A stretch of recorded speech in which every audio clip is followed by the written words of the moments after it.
Hey, hold on, hold on. Bag up, Terry. Put it in reverse, Terry. Put it in reverse. Oh, Lord, jeez. What you doing, Terry?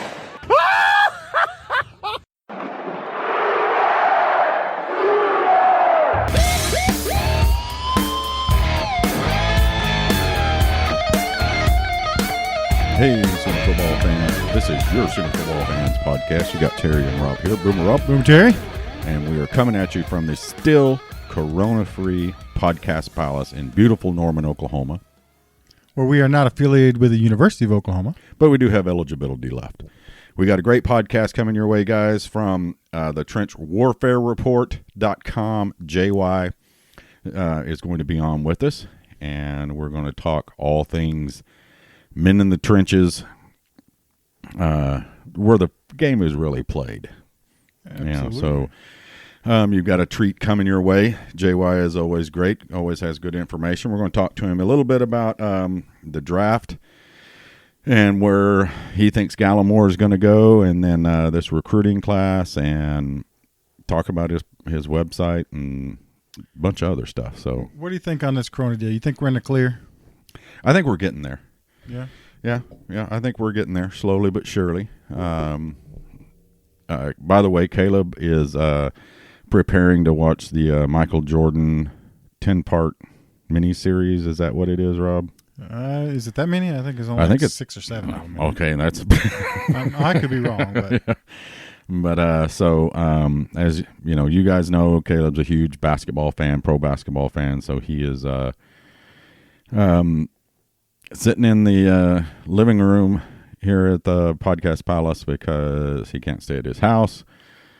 But him and a friend are social distancing themselves, but yet got it on. And right now, if you hear people singing in the background, it is them because they're listening to music before it starts. And they're drinking Crown Royal. So Caleb doesn't have to work tomorrow. So, Rob, how is your social distancing and your stay at home, or what is it called? What are we under? A safer at home order? How's your safer at home order going? Well, about like it does normally, Terry. I work Monday through Thursday. I'm off Friday, Saturday, Sunday, so that's a pretty good deal. Yeah. So really nothing's changed for me except for I don't have to work Friday. Yeah, and you've been stimulated, correct? What? You've been stimulated. Oh, yes. Yes, I have. Hey, yeah, went right straight into savings. We got stimulated and refunded all in the same day. I got my tax refund. What? And my stimulation check. Is that what I'm hearing? Yeah, I got some turkey sandwiches in there. That's what I had for dinner. You know what I do, though, Robert? I mean, what do you think? You think we're getting in the clear? Do you think we need to get... That's the bit, maybe you should check it out. Have you gone and filled out the questionnaire online at the city of Norman? They're asking for people's opinions on what we should do next. I did not. Well, you should. I should? You should be a good Normanite. Is that what we are, Normanites? We're Normanites. Normanians. I like Normanians better. But... Normanian, huh? Yeah. Okay. But no, it's just saying, are you comfortable, at this time? Should we, it's not, we all need to realize it's not going to be this Saturday. They're going to open up all the restaurants and, start playing. I feel like they should. I'm missing me some Mexican food. I'm just saying. You ain't had no chips and queso and salsa in a long time. Sporting events, they're talking about opening it up a little bit at a time. Restaurants, maybe having counters. You went shopping today, you said, right? It was yesterday, actually. Yesterday was Walmart. Did the guys have the little counters up front when you went through? No. Yeah, they're doing that. I told you I did some work in the yard yesterday. Yeah. And did some, spent some of the stimuli on beautifying my backyard a little bit more. Yeah. And I went out to Home Depot, and there was a line 60 yards long, and there was nobody social distancing, by the way. They were all, butt front. And See, listen, when I'm in a line like that, I don't mind turning around and saying, listen, you need to back up. Okay? But it was probably 40 to 60 yards long, and I was just going into the plant section. So I pulled over there to the plant section, and there's a guy sitting there. I said, I just need to go in the plants. Do I got to stand in line? He goes, yeah, everybody's got to go in there. I left Home Depot. I'm not standing in line to shop for nothing. Ghost Rider. Yeah. Not doing that. No. So if I drive to the Chick-fil-A and it's got 12 cars in it, I'm bypassing that too. Just saying, I'll drive across town to go to the other one. So, also, thank you to Balfour of Norman. We, Norman shops are still selling stuff. They're just shipping it or come and pick it up.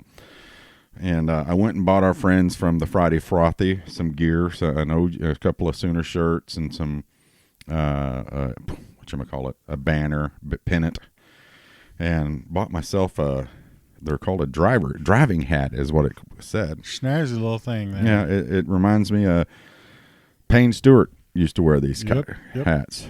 So I don't know what they're actually called, but it said driving hat. I don't know either. But I kind of like it. Looks all right. Kind of sophisticated up here a little bit. It's got the Sooners on the side here. Got a little OU on the back. Looks good backwards. So I mean, it's funny looking, but yet it looks pretty good too. So I don't know how to. Yeah, it's weird how when we get older, you look at stuff and you go, I like that, and then you put it on and you're like, I still like it, and your friends kind of go, yeah, it's okay. I'm like that with bucket hats and a couple other hats too. I'm not a cowboy hat person either, so you'll never see one of those on. You ever wore a cowboy hat, Rob? Not anymore. I did back in the day. Did you? Well, I grew up on a farm, so. Was it a goat roper cap?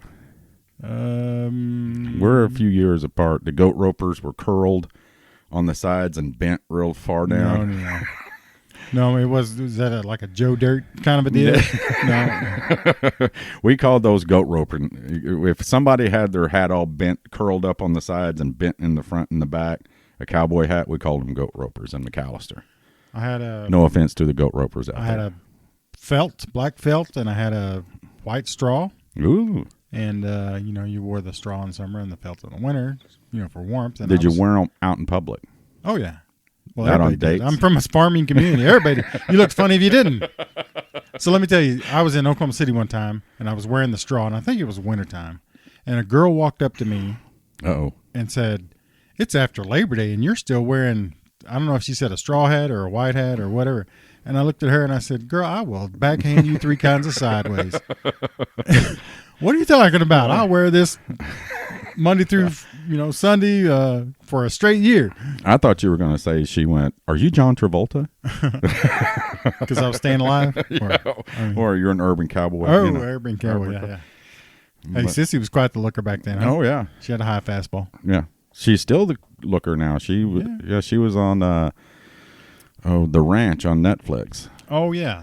She was Sam Elliott. Officer and a Gentleman, right? Yeah. What's her name? Deborah something or other? Winger. Yeah. Winger. Got it. Yeah. Yeah. And she still got a high fastball? Yeah. Really? Come on now.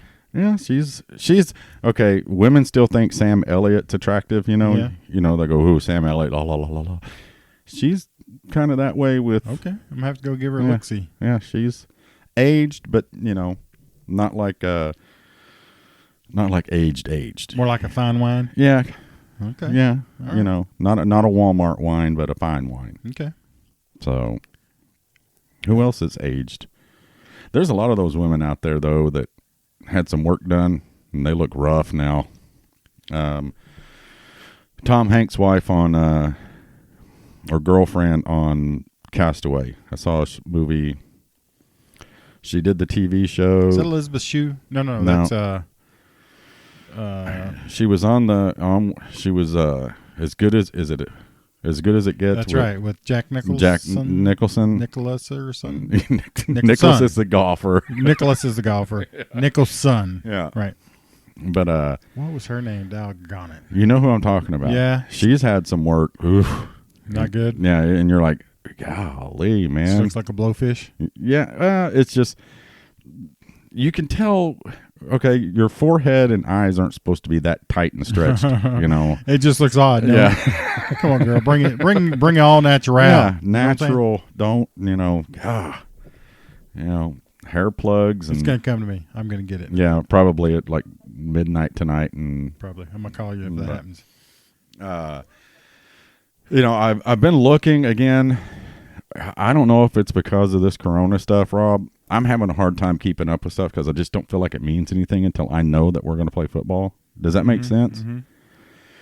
And I know there's recruiting stuff going on, and something happened yesterday where we had a recruit and lost him like 5 minutes later. Really? Yeah, I See, haven't. I'm out of touch, man. I am too. Anything. I mean, literally sports wise. I mean, all I am watching sports wise is the NFL Network, Football Life. That's it. I mean, we've got it on the mock draft here. Was it Tuesday night when we had the baseball game on from 1980? Yeah, it was the World Series, and that was the walk-off homer from the Dodgers. I can't think of his name. Kirby, not Kirby Puckett. Gibson, Kirk Gibson. Yeah, Kirk Gibson. Yeah. Yeah, because I was sitting there when it started getting towards it, and I forgot about how great that game was. He was in the training room all night long. He was. Oh yeah, he was hurt. Tore up.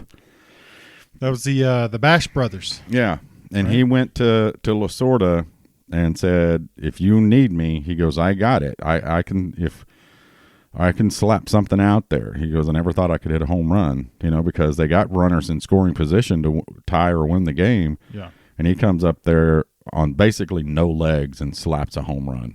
Yeah, just good connection. Yeah, and runs around the bases, pumping his arm. His fist, yeah. But he had been in the dugout or in the training room, hadn't even suited during the whole game. When you left, I was listening to it and watching it, had the audio on there. Like, he still hasn't come out. We haven't seen him all night. Is he really going to, is he going to be able to play at all? Came out for one at bat. Smacked it. That's what they'd have used me for. Well, yeah. So if they needed an out, I could have struck out pretty easily. But like I said, though, that's all I've been watching sports wise. And I see, Brandon Drum and puts his stuff out on Twitter, and I look at it. I just don't pay attention to James Hill stuff. I kind of like listen to it with half of an ear. I mean, it's like, if I knew we were going to play for sure, I would probably, or if everything was like it, was normal, I would be paying more attention to it. But you know what I did all day today? What? Well, I had breakfast with my kids this morning. Did you make it? Actually, Rhett cooked. Oh, Lord. Yeah, Rhett cooked, and it was me, Casey, Rhett, and Sarah. Michael didn't make it this morning, but we had breakfast this morning, and after they all left, I played video games all day. All day? All day. What'd you play? Call of Duty. Call of Duty? World War II. Yeah, well, Caleb and Eli last night, Caleb got Mortal Kombat, the new Mortal Kombat. Oh, they got a new one out? Yeah, and Harvey. Little Harv? Yeah, Little Harv. And, man, you remember Mortal Kombat back in the day. Yeah. It was, and it's basically the same. I mean, the same, side to side, but it is a violent, Oh, yeah. no, it is when, Finish Him comes up. Chops his head off? Pulls his arm up? Oh, it's, like a spear through the top of his head, an eyeball falls out, bites on it. And and all in slow motion. Yeah. So I was like, geez, this is a little bit violent. Yeah. Well, that's Mortal Kombat. Yeah. But, it's not called Sissy Kombat. Yeah. But, no, but, it was interesting. I sat there and watched them for about an hour play. I bet that was interesting. Yeah. Well, it was mainly because none of them had played in years because this is just out. And it was funny because they were, screaming and cussing and everything. Oh, my God. No. Because none of them knew what they were doing. So yeah, and you had to have some sort of a code to do the kill shot, right? Yeah, yeah. But when it would say finish them, you can pause it and go look at your. So they would pause it, and whoever was winning could finish them. They would pause it to go find out the coolest finishing move, and that's when it would go into slow motion and, you know, body parts fall off. And but cracked me up. I've seen it. Yeah. And the old one. I haven't seen Oh, it. yeah. This new one, when they're fighting, too, I mean, the floor, you know, or wherever the ground, wherever they're at, eventually by the end of the fight is covered in blood. Oh. You know, because there's no blood when they start. So realism. Yeah, and their shirts are no blood. You know, their clothing is clean, but by the end of it, it's all stained in blood. And, yeah, it's... We wonder what's wrong with this generation. Yeah, that and Tide Pods. Yep. But, yeah, so that was my exciting Saturday night. Sounds like it was fun. Yeah. You probably laughed at them. Yeah, I said over there, I said it's kind of weird because, I mean, again, you know, Caleb is working, but he's basically secluded. Eli is secluded with his job. I pretty much am. Harvey's working from home, so nobody's going anywhere. It's kind of like me and you. You know, we know, but they still, you know, we got that big giant sectional. Harvey's on one end. You know, Eli is sitting 6 feet from him. I'm in my corner, and it's like 4 people all spread out in this. Where normally we would be sitting, you know, fairly close together. Everybody was all spread out, and it was different. But, you know, what's the first thing you're going to do when we come out of seclusion? Nothing. You're going to stay in your house still, aren't you? Well, I'm probably going to go play golf, but Right. other than that, nothing. I mean, What we need to do, Friday on your day off, get on the internet, find us somewhere in Oklahoma to go play golf Saturday. We'll get up Saturday morning, drive and go play golf. okay. There's a golf course open somewhere in Oklahoma. Somehow. I mean, we can play on mine, but there's no hole and no flag. So Yeah, but see, I think we should. What would they do if we went out there and played? Well, you have to walk it. I don't know. So probably nothing. I mean, there was a dozen people. There's a big pond, like right outside. You know, you've been to my place. Right across the street there. In the middle of the fairway is a great big pond. There was a dozen people out there fishing in that pond, and I'm like, what's the difference if I'm playing golf out there if these people are fishing? So, True. Well, see, I think we ought to play modified golf. You know, to where, you get on the green. You know, if you get on the green on a par 3, if you get on the green in 1, it's hole in 1. If you get on the green in 2, it's for a par 4, it's a birdie. Mm-hmm. You see what I'm saying? We ought to play, just get it to the green. It's like that Bud Light commercial from a couple of years ago. Right, when they were drinking Bud Light and they were on the green. And he's like, "Man, I really want to drink this Bud Light," but he's like, "Oh, that's a gimme, man. Pick it up." And he was way away. And they drove up, you know, and he had like a chip shot. And he's like, "Oh, that's a gimme. Pick it up." And they drove up to tee box. He's like, "Oh man, that's a gimme." Yeah, there you go. Yeah, let's just modified golf. Get on, shots to the green. Play shots to the green. We should try that, Rob. Yeah. Watch, we'll be out there playing golf like that. They'll come and arrest us, but the people fishing. Listen, I'm going to throw all kinds of a fit. Because, I mean, not only are there people walking around that golf course like all day long, but there's people fishing. And, I mean, if me out there playing golf is any different than the guy that was walking around the golf course, then you need to show me that some way. Yeah. But, what else? Anybody out there goose hunting? Because you got a lot of geese out there. No. No goose hunters. Not unless they're doing it with a golf ball and a golf club. Or a slingshot. Well, you ready to talk to JY? I'm ready. Let's get JY on the horn. All right, Sooner fans, on the phone with us. We've got the man himself, the person that you need to go and visit his website, trenchwarfarereport.com, so you can learn about football. We got JY. Boomer JY. Boomer Terry. How are we doing, man? Doing pretty good, man. Just navigating all this madness going on in the world. Well, first off, I got to get this off my chest, the bone to pick with you. Uh-oh. The fact that you had never informed Rob and I that there's an Evel Knievel museum in, a couple hours or an hour from your house, right? Well, that's my fault. First off, I had no idea that Topeka had an Evil Knievel museum until like a month ago. And at that point, we were all hosed anyway. But yes, Yeah. that is something that we definitely need to go do. Yeah, 'cause, I mean, I saw it on Facebook, and I'm sitting here, and it is like it's got his motorcycle. It's not just some. We get to ride the bike. You get to get on one of them, and they got a simulated jump. I know that, but That's cool. It's not like some Yahoo that's got a collection of Evel Knievel dolls. It's got his semi truck. It's got his bikes. It's got trucks that he jumped. I mean, I'm like, oh my God, I have to go see this place. I don't know what all it has. Yeah, I had no idea it was that expensive. Yeah, but so I am like looking forward to that. May be our first road trip when the Rona lockdown is done. Speaking of which, how have you? Are you an essential employee? Yes, actually, I'm in my first job. I work for Sia Motor Freight, so doing that, in the transportation business, that's essential. And I actually started a new weight loss program myself. It's called Body by Walmart. I picked up a part-time job slinging produce for them.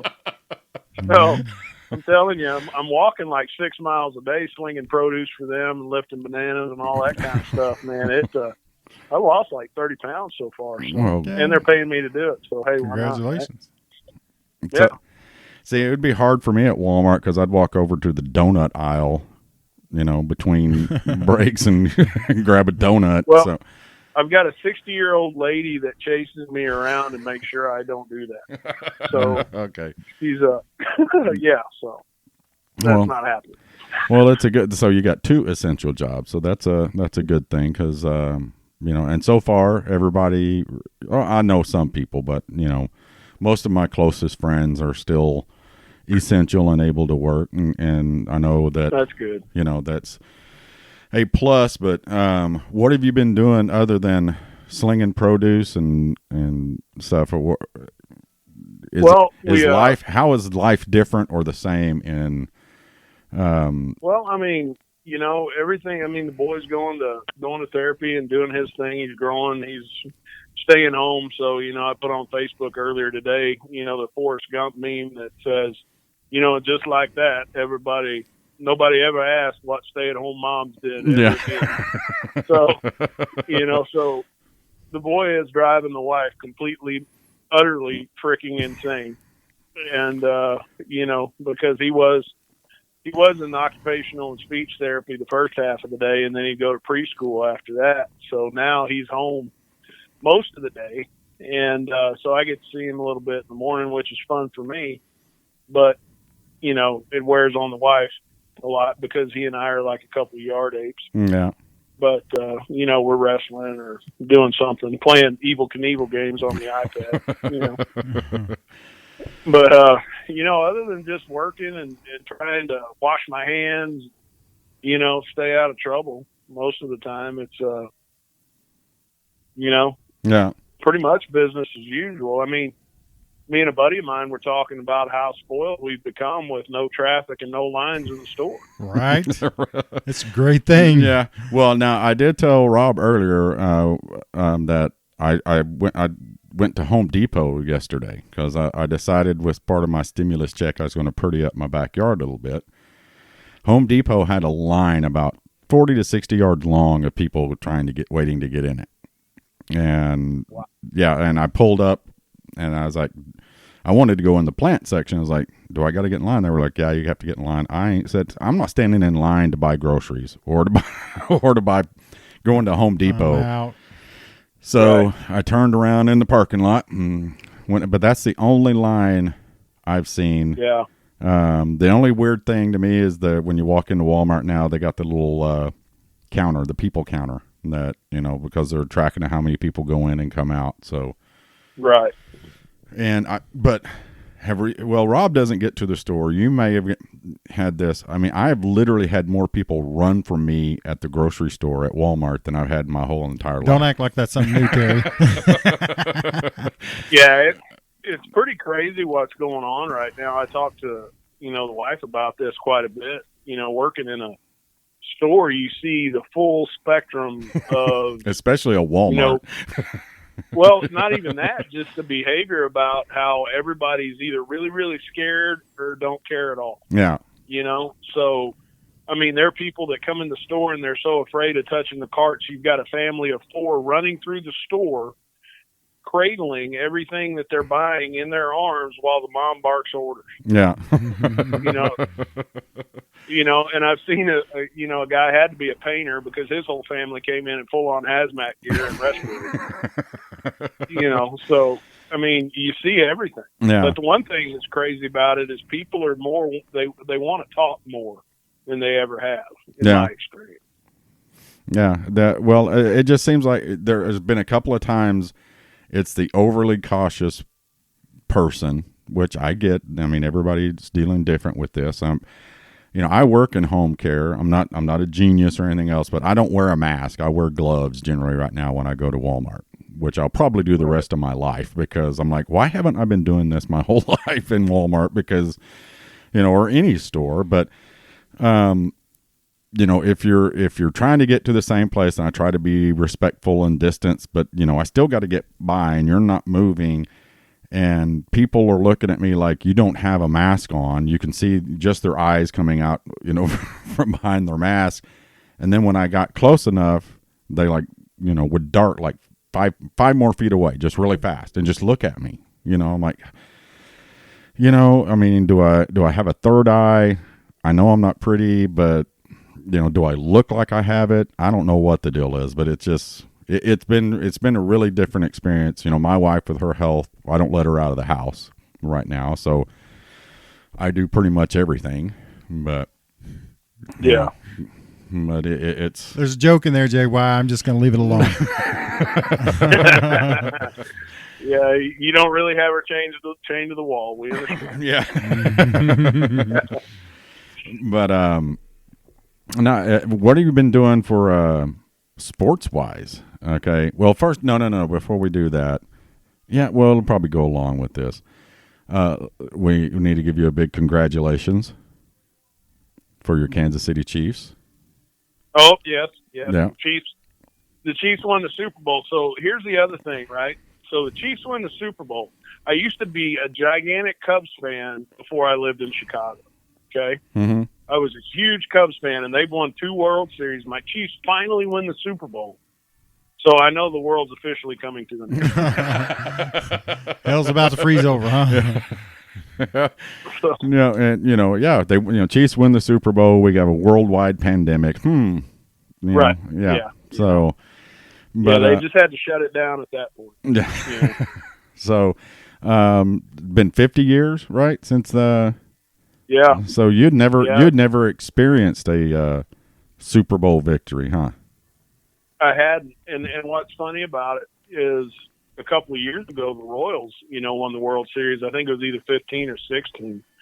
And my father-in-law was a season ticket holder for a very long time for both teams, And I remember talking to him right after the Chiefs won the Super Bowl, and him saying, "I'm so happy," I mean, he could barely talk. It was something to see, because before this pandemic, the country's so divided with politics and everything else that's going on right now. There for a few minutes, a few days, it was just like everybody was cool with everybody about everything, and it was one of the coolest things that I've ever seen, because I'm pretty low key most of the time. Yeah. I kind of keep my political stuff to myself, and if people ask me about it, I talk about it, but it's not something I'm out there throwing it around on Facebook or anything like that, like some people, and so it was awesome to see this city. I mean, I think they had almost 1 million people downtown for the parade, and it was really something to see. A guy got drunk, fell out of the tree. Yeah, I saw that. His butt was hanging out and all kind of stuff. You had the guy try to drive into the parade, right? That tried to join the parade. Yeah. And the cops shut him down. I know there were a few of them probably licking their chops, knowing somebody was going to get stupid. So yeah, it was. it was something to see. You know, people were throwing Patrick Mahomes beers on top of the bus and stuff like that. I mean, it was just cool to see the human element. And Mahomes was pounding them down too, wasn't he? Oh, he was tearing it up. You know, I mean, you could tell that the Chiefs had assigned like a team of people around him to make sure he didn't do anything stupid, because that guy's getting. I mean, if we have another season, you know, that guy's getting ready to make about $500 million on a contract. Yeah. You know, so no telling what the kid's going to make on endorsements. That's just what the Chiefs are going to pay him. Yeah. So it's 50 years since the Chiefs. So you finally got to experience your team winning a Super Bowl. Do you know how many of those I've experienced with my team? Well, who's your team first off? Steelers, all 6. Oh man, you suck. I have experienced 6 Super Bowl championships in my lifetime. Only 2 heartbreaks, only 2 Super Bowl losses. But I mean, I was little, but I remember the 70s ones, the 74, 75. I remember them because my dad was a huge Steelers fan, But I've experienced 6 Super Bowl championships. How many of you have experienced with your Cowboys, Rob? 5. 5, see? But a lot more losses. Right. I'm pretty sure we were cheated out of 1, but hey, that's there are a lot of fans out there that would trade places with either one of them as far as just the historical significance of both of them. Yeah. And if Jackie Smith doesn't drop that pass in the end zone, I bet we're talking about a whole different conversation. Yeah, but no, I mean, I'm everybody has their team. Okay, which mine is the Steelers. Then you have your secondaries. The Chiefs and the Packers are kind of my secondary teams, Yeah. So, not the Cowboys. I've never liked anything to do with the Cowboys. Not even when Barry was there? No, my dad did. You know that. Traitor. Yeah, you're dang right. I couldn't stand him.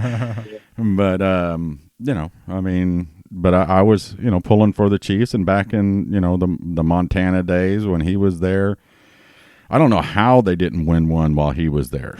They were so I don't either because, they were really, really good when Montana was here. And, you look back now that I've got older and, you get a better appreciation for what they actually had because they had a defense that was amazing. And Christian Okoye. Yeah, Okoye. Yeah. Oh, my gosh. Biggest, baddest running back. Wow. What'd they call him? The Nigerian Nightmare. That's right. Yeah.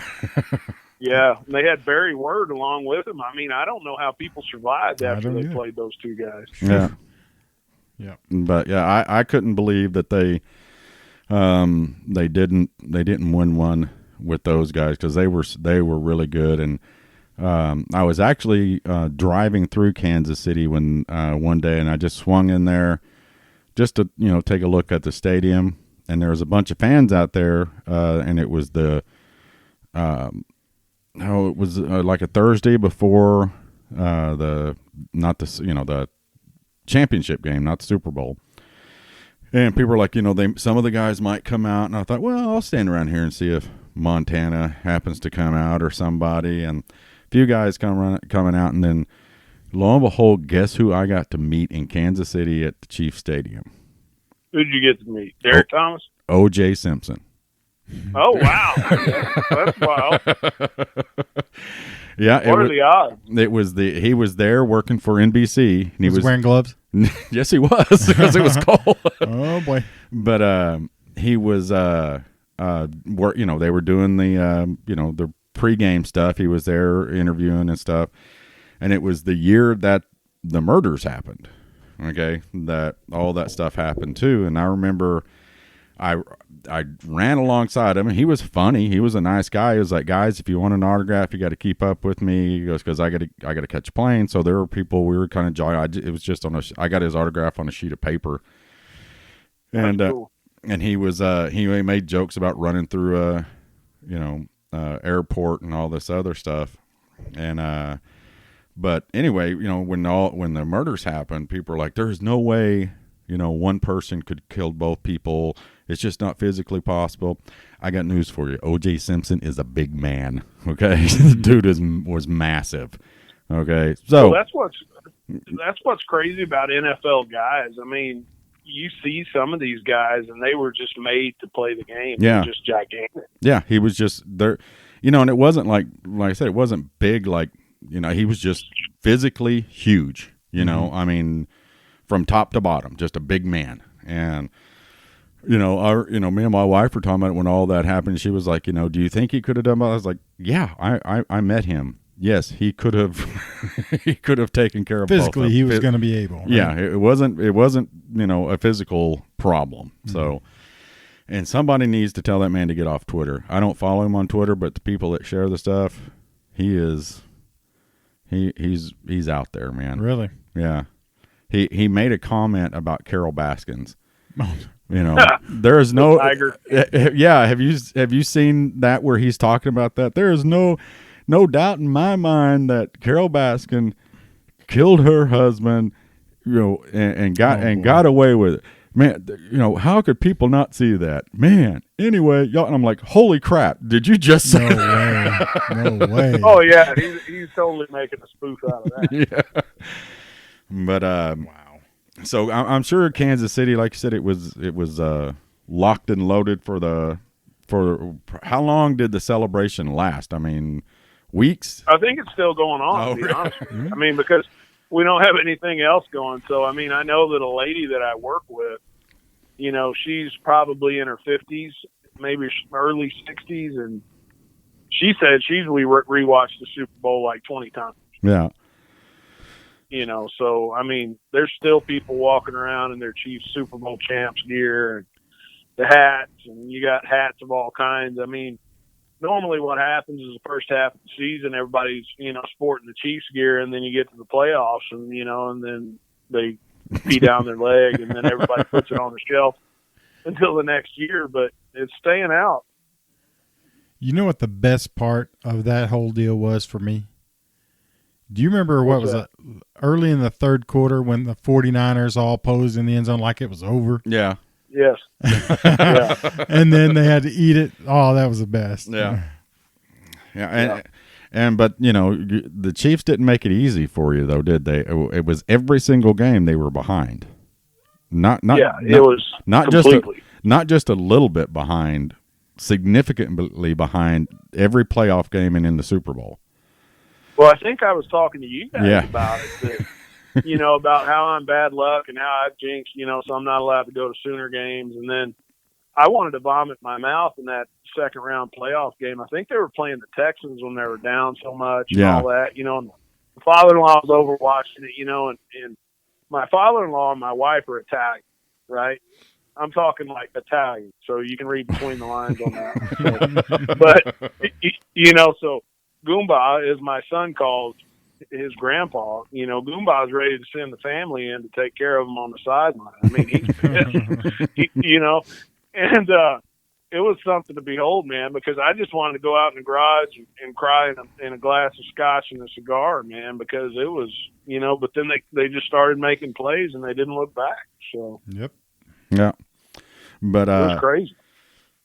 Yeah. So, but still, my favorite picture. I mean, that I shared it. I just lost his name. The quarterback when they won their first Super Bowl. I don't know what's his name. He did a NFL show for a long time. Who was the quarterback of the Chiefs when they won back in? Oh, Lynn Dawson. Yeah, Lynn Dawson. That is the. Yeah, my fault. I thought you said cornerback. Oh, no. Lynn Dawson at halftime of the Super Bowl, smoking a cigarette and drinking a Fresca. You know, that is the greatest picture. It's just, the game was different back then. Oh yeah, sure. And I remember, just stuff like that. Howie Long was talking about his first Pro Bowl, and I think it was one of those NFL shows, and it was on Jack Lambert. And, he played for the Raiders and Lambert played for the Steelers. And he goes, I'll never forget.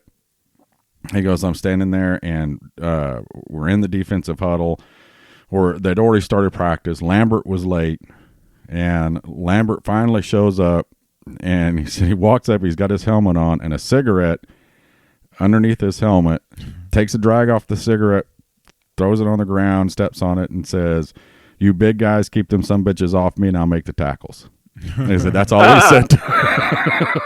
That's awesome. But that was the game back then. I mean, guys, playing, and I'm sure it probably still happens now, but you hear the stories of guys playing drunk and Mickey Mantle in baseball just talk about, he would literally walk out of a bar into a ballpark and play baseball. Yep. So can you imagine what he would have done had he not been a raging alcoholic? Yeah. But so let's talk a little bit of Sooner stuff here. We got the draft coming up, and what's your take on Gallimore? Is he continuing to move up? Do you think he's going to keep moving up? I watched Still this morning, and they were talking about him. What do you think is going to happen with Gallimore? Well, Gallimore to me is a very elite talent. I think he's got all the tools. He's big. He's fast. He does all the things you want him to do. He's a great kid. To me, I think just because Coach Grinch came along probably a year too late for him, I think he's probably a second rounder, maybe a third if he slips. I think somebody's going to get a steal in the second or third round because I think he's pretty damn good. But I just think that a lot of GMs out there are going to need a more consistent resume if they're going to take somebody in the first round. And that's what's crazy about the first round is, you got 32 teams picking, right? Yeah. So you got to be the top 32 players in the world that are eligible to get drafted that year to come out. And everybody's like, oh man, he's a second or third rounder, but by the same note, Sooner fans flip out when we get a top 100 kid. Yeah. So you think about it. If you go in the first 3 rounds, you're a top 100 guy. Yeah. So, I think he's a top 100 guy. Yeah. Well, and with the pros, it's all about money. You know what I mean? And when you start talking first and second round, there's a big difference which is crazy, money from a first rounder to a second rounder. I get it when you're in the 5th round and 6th round, but still, like you said, when you're one of the top, first 2 rounds, the top 64 players in college football go, that's impressive. Yeah, it is. It really is, I remember when I played in college, we were just hoping that we would get a free agent shot, and that's the way most kids are. Yeah, it's crazy that, you look at it that way. Well, he's a second or third rounder. Well, like you said, that's a good point, Jay. See, that's why people need to go to the Trench Warfare Report, because it's common sense like that. I never thought of it that way. You're a top 100 player if you're in the 3rd round. You can't get much better than that. So, especially when you look at the number of football players in Division I or all of college football, thousands. Well, and it's funny because Rivals does their Rivals 250, right? Yeah. So, ironically, I think there's 252 draft picks for the draft. So, it's very similar. Yeah. And how many of those Rivals 250 end up in the top 250 in the NFL? Oh, man, and not very many. Not very many of them. Some of them, some of them are can't miss kids, but, that's what kids don't realize. And you guys think about where you were when you were 17 years old and how much you grew and developed by the time you were 22 or 23. Oh, yeah. Well, Terry and I are still holding out for that free agent deal. So. Hey, there you go. Well, you guys still have eligibility left. Exactly. That's right. Yeah. We still have unused years. And how good of years? They're the back end of years. They're we can still fill a gap, Terry. Yeah, we can still fill a gap. It's kind of like, there you go. Unfortunately, I am a smoker, but there's the smoking jokes where people are like, that takes 5 years. Smoking takes 5 years off your life. And you're like, well, yeah, but it's the last years. So right. It's like, they're not taking them off the front end.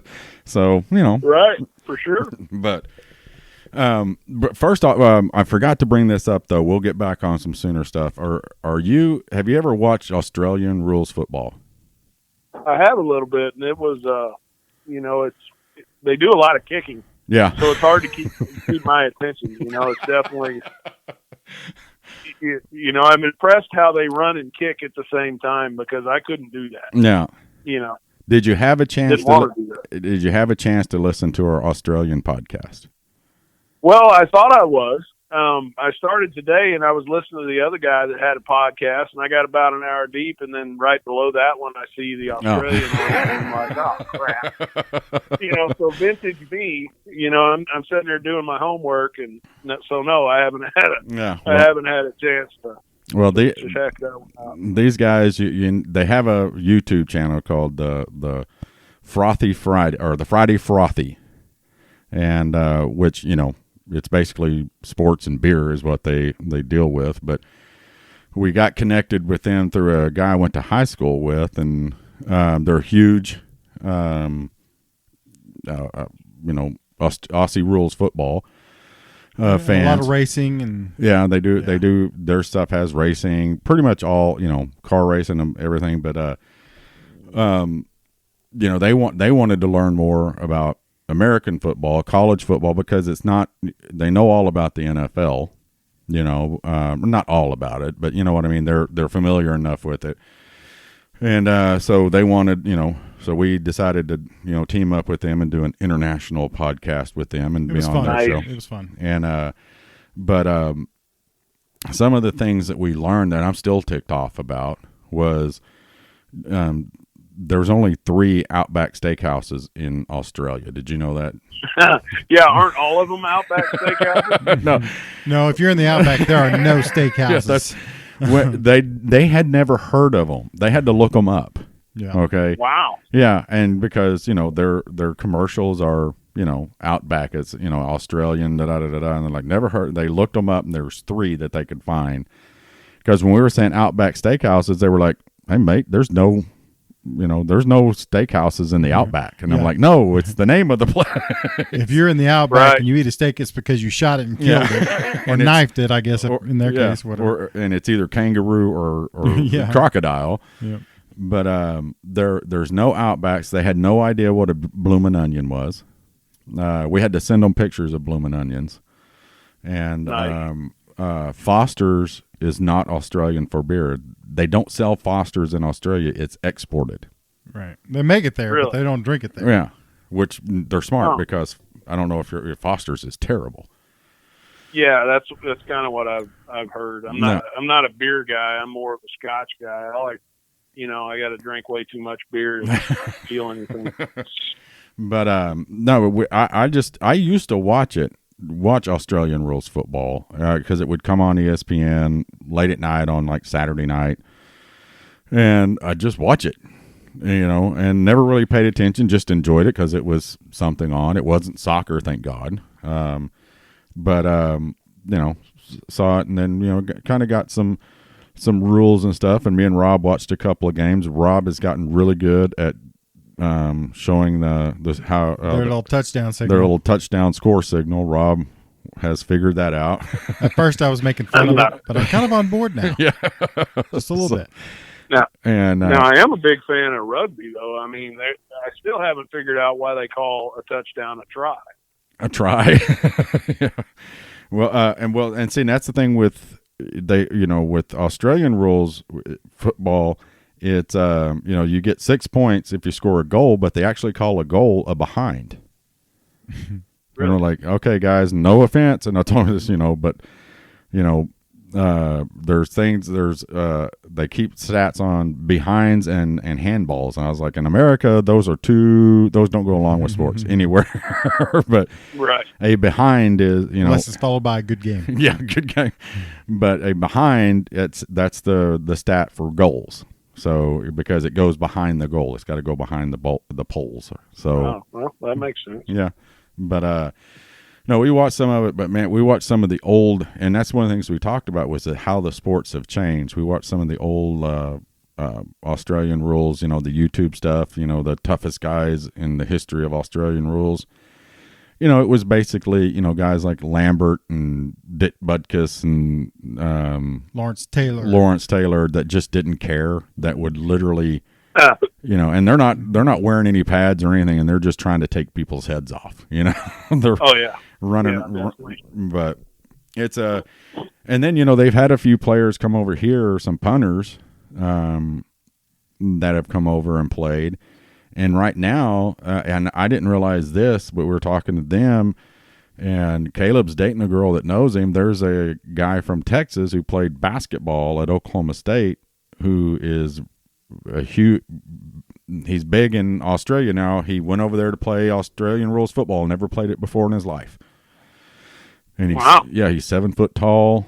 And he's been on a couple of shows here recently, internet shows, because there's no sports to watch, and so everybody's talking about whatever they can.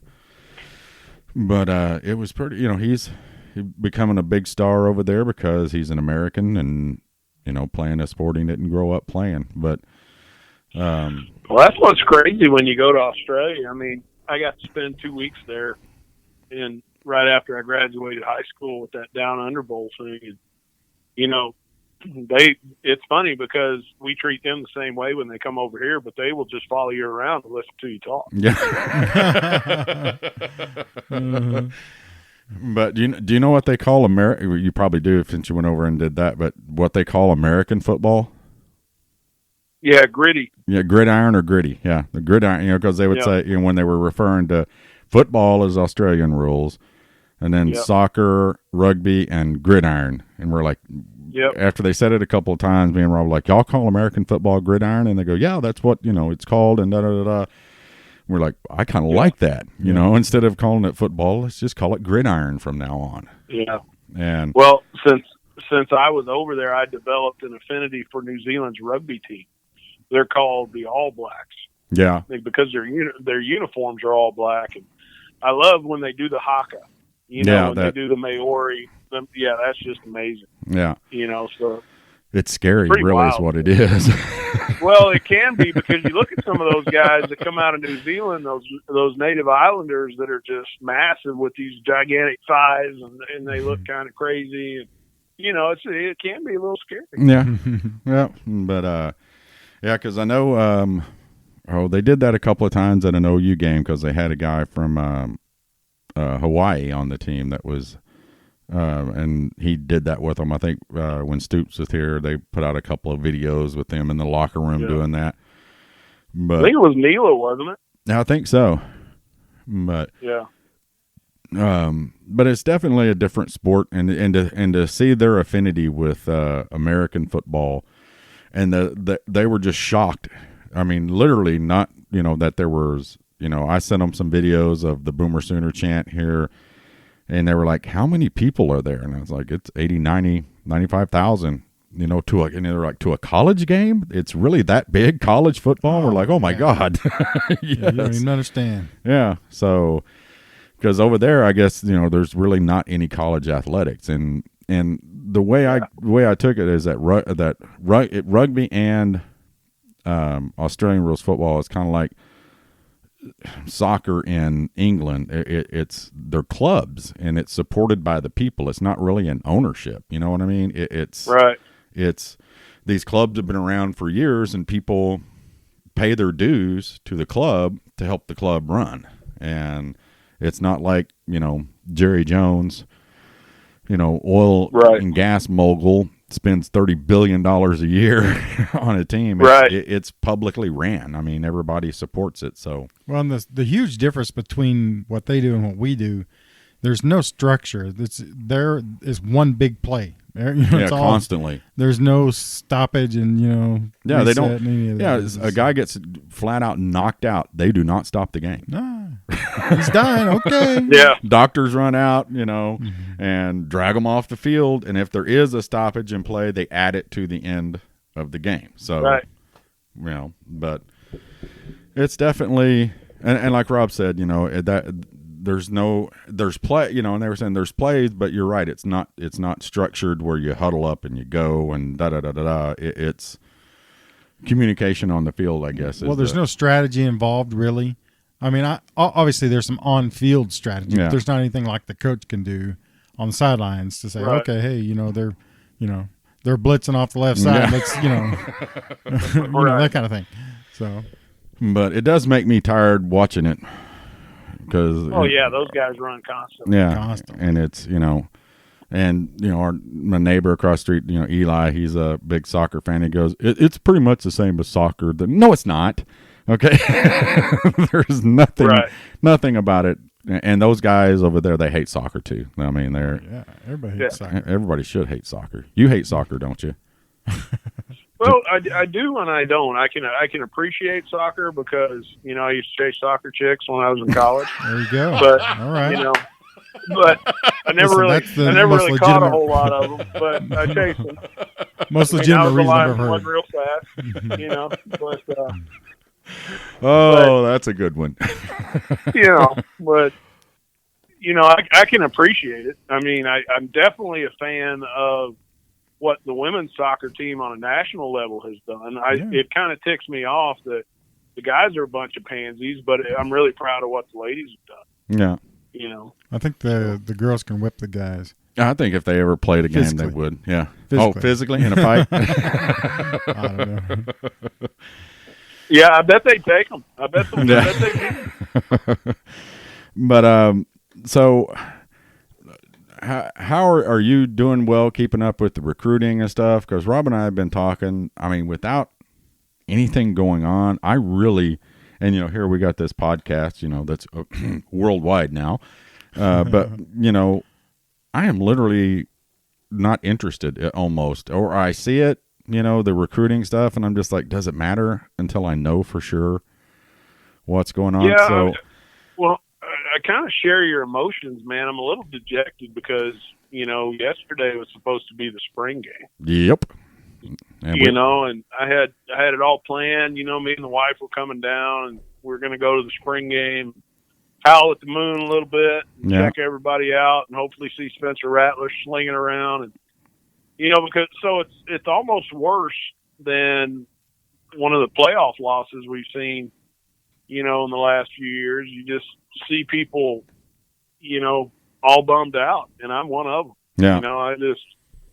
So I don't keep up with it like I have been. I check, I still read TFB quite a bit, and I'm on there and talk to the guys every now and again. But, I guess there was a little bit of drama last night, so they're still sorting all that out.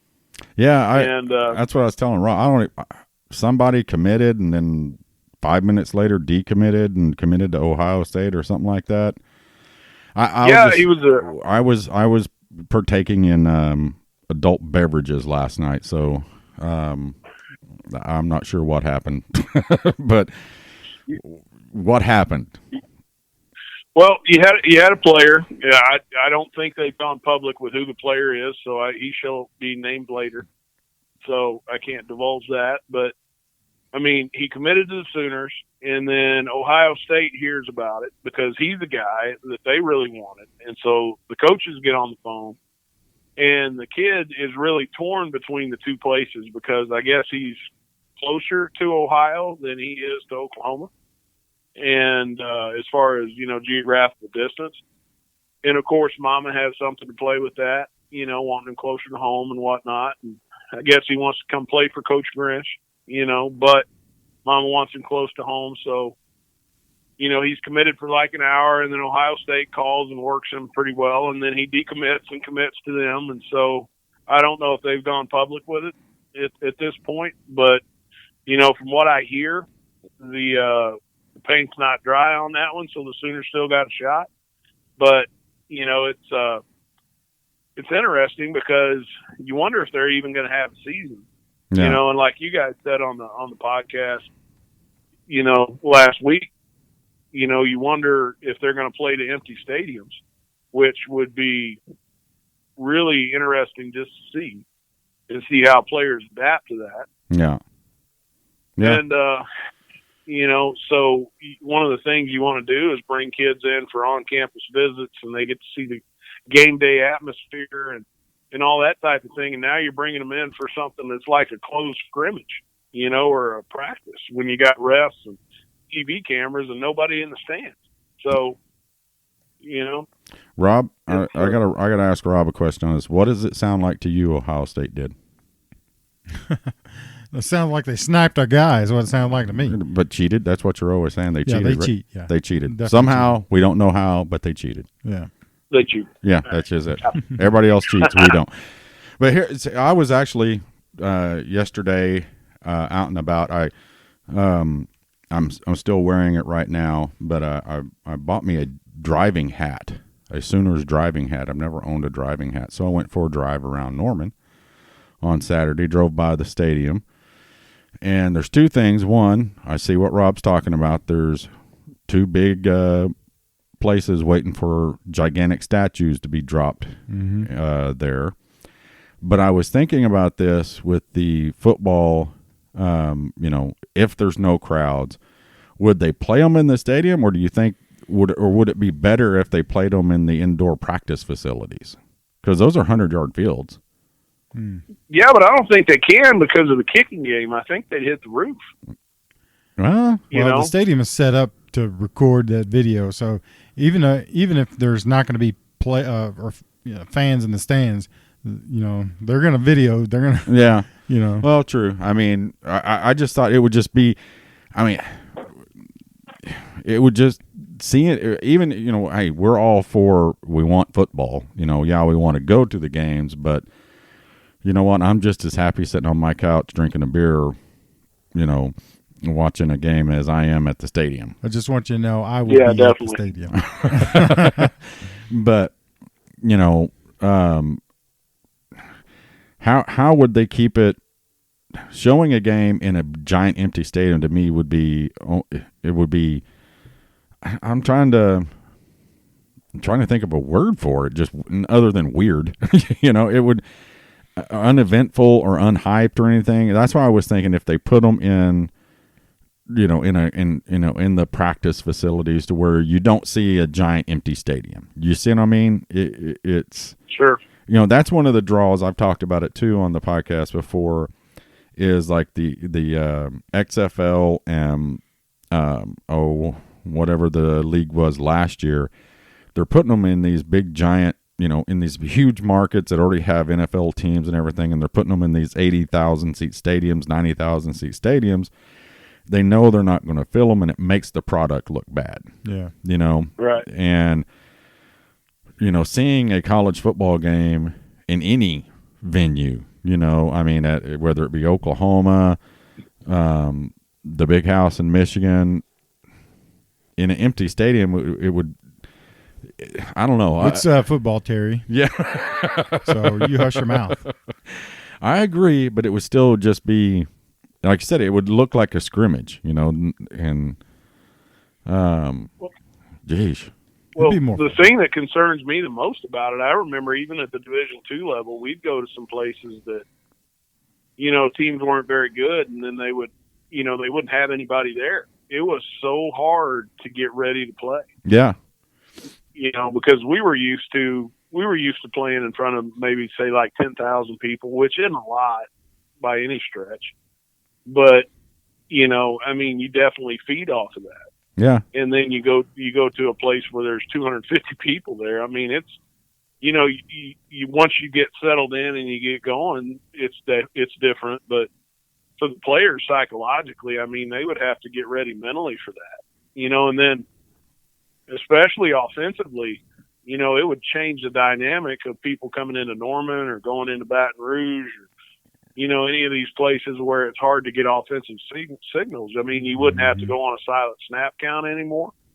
You wouldn't have to worry about audibles and changing the play. And hell, Riley could be yelling from the sideline and they could hear him. So, almost whispering, right? Those are the things I think about, All right, let's shift gears here for just a minute, if we could. Change the subject. Because I got a dilemma that I need you guys' assistance on. Oh, Lord. Are you ready? JY, my son was a roughneck, right? Yes. So he graduates this year. So technically he's still a roughneck because he's a senior, but, theoretically it's all over. So he is going to give me his Reds. So that's the shirt that has all the pins that he gets for every away game. They get a pin, right? Every home, So he's got the pins, He was their vice president, so there's some kind of a patch for that, and he's got 2 or 3 other. I don't know what he's all got on there, but it also includes the pants, and the paddle. So I intend to put that in some sort of a display case or something. Mm-hmm. I don't know. But when they were up in Atlanta, they went to the NCAA Collegiate Hall of Fame. And those people showed interest in having a roughneck uniform to display.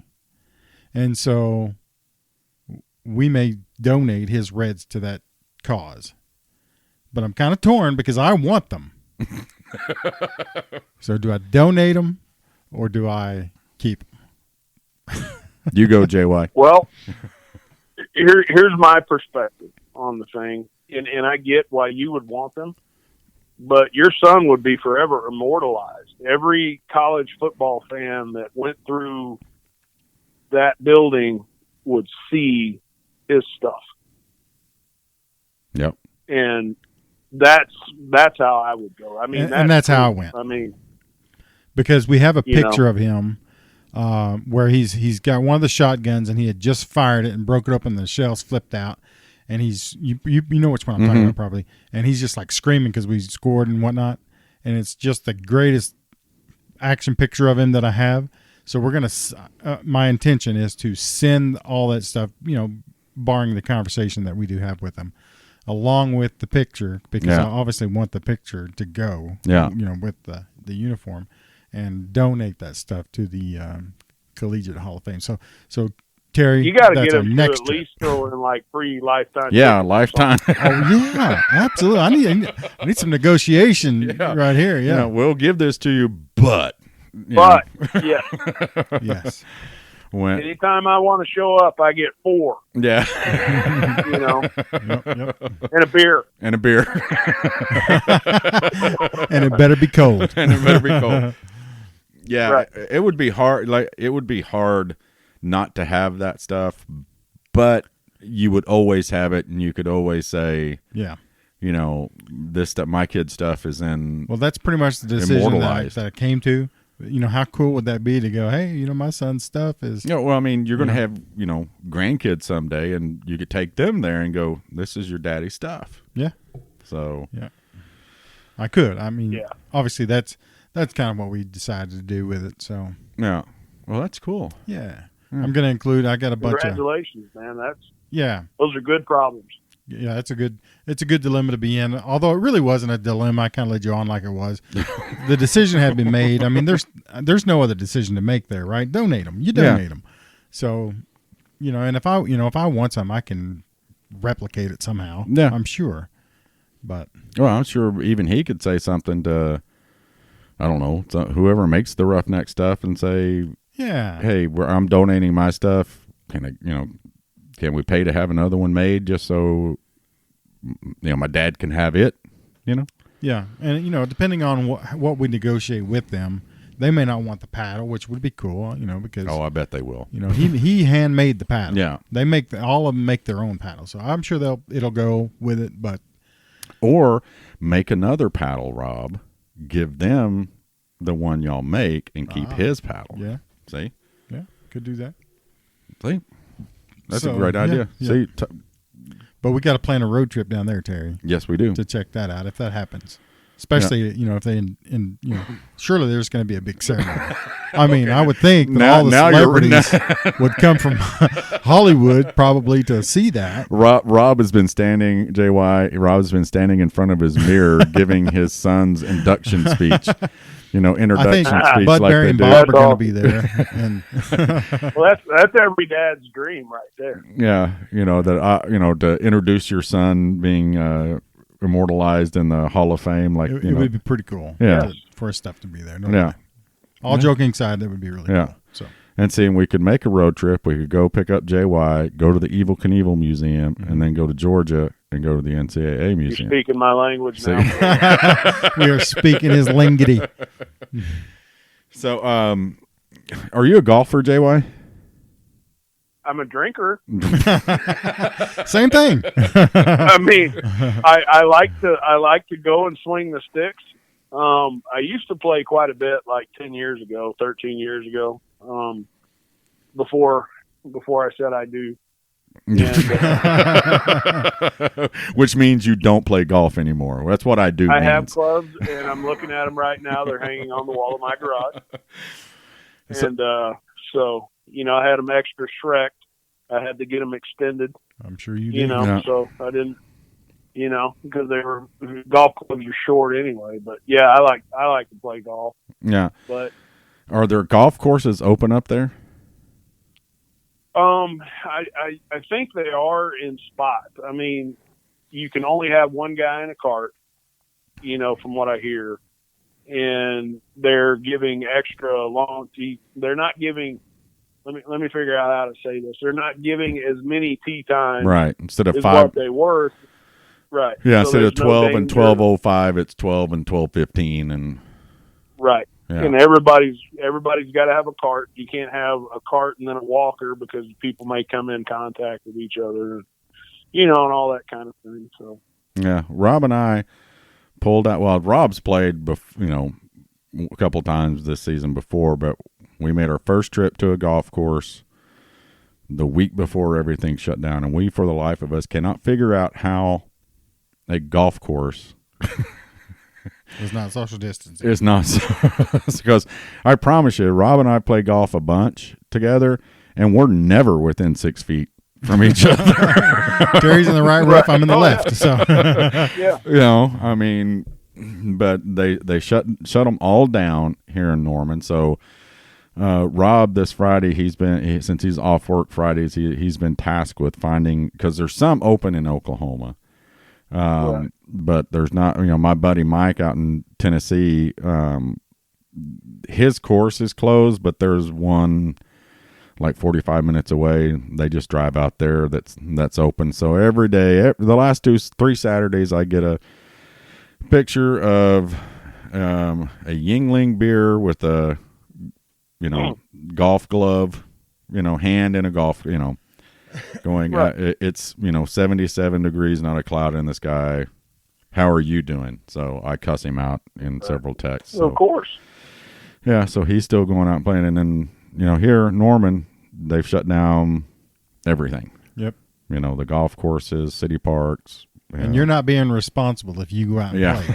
but then go out and fish. Yeah, no, Rob told this story before we got you on. Rob, tell JY the story. Yeah, there's a great big pond, you know, in the middle of one of the fairways.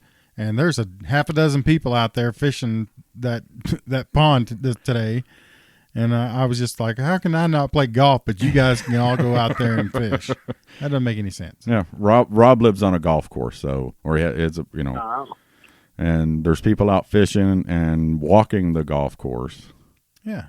But yet you can't go out and play it. No sense. Makes no sense.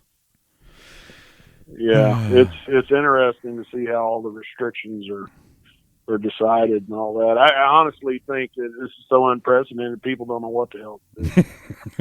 So. Yeah, that's true. Yeah, I mean, I couldn't imagine, you know, first off, I couldn't imagine this would have happened when I was a kid, because my dad was disabled and, you know, he couldn't work, so he was home all the time.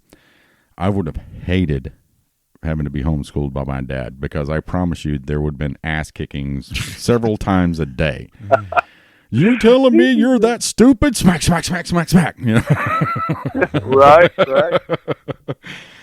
But I like all the memes that are out now about, you know, I think one of them was all these parents are now realizing the teacher ain't the problem, you know.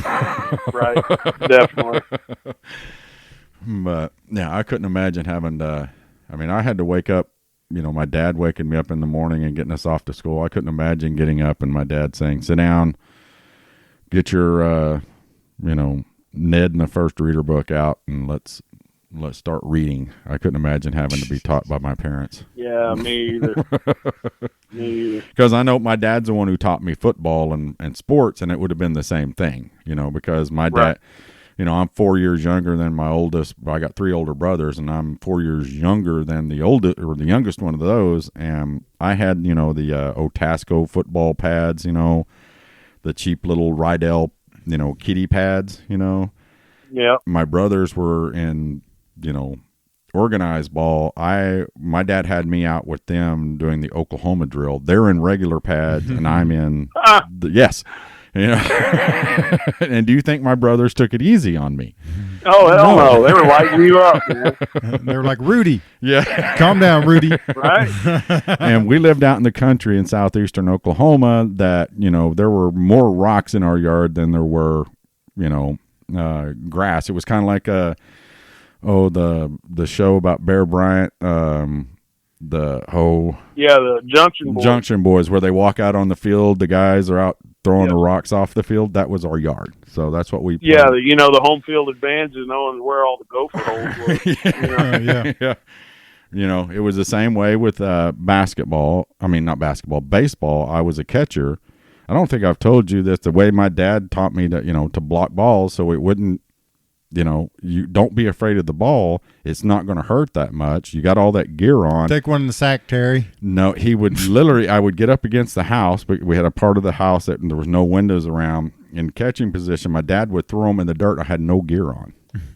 And he was like 10 feet from me. He'd throw them hard, so I would get in front of it and realize it doesn't hurt. Right. It hurts, but it's not hurting you. Yeah, it ain't going to kill you. Yeah, so that's how my dad worked out with sports. I boxed. God, I'm not even going to go into those stories, but I can imagine my dad teaching me math. Right. He's sitting there in the middle of the night thinking, there's got to be a way I can beat it into. Yeah. Bend over. 1, 2. See, that's 4 right. times 4. 1, 2, 3, 4. How many was that? Right. But, yeah, that would have been, that would have been terrible. But, so is anything going on? I know, well, here, let's tell her, I know everybody probably knows about it because we try to push it. I know you push it as well. And we talk about it on every podcast, the Trench Warfare Report. You've opened it up free during the pandemic. Tell everybody about it, why they should sign up for it, all that fun stuff. What do you explain what you do to everybody sorry, that sounded terrible. For everybody. Well, when we, Trench Warfare Report, is just a lot of videos where I'm just talking and kind of explaining what's going on in the play and drawing the lines. I mean, it's very similar to what John Madden used to do, where, I'm not as cool as he was as far as the commentary goes. And it's funny how announcers are, get off on a little bit of a tangent. You either love them or you hate them. But I made the site free because I felt bad because I'm really struggling with content right now. Just because there's nothing. I expected the spring game to be this weekend. Yeah. And I expected to see a lot of stuff that was going on. I had it all mapped out, all planned out. So that kind of got shot to hell. And so I'm really hopeful that we have a season, because the good thing about my site is you can go and find any of the games from last year, and you're going to get play-by-play breakdowns of what happened, and explain, what the offensive and defensive line are doing, why coverages are the way they are, and how you can read that stuff, and basically educate people to watch the game from an analytical standpoint.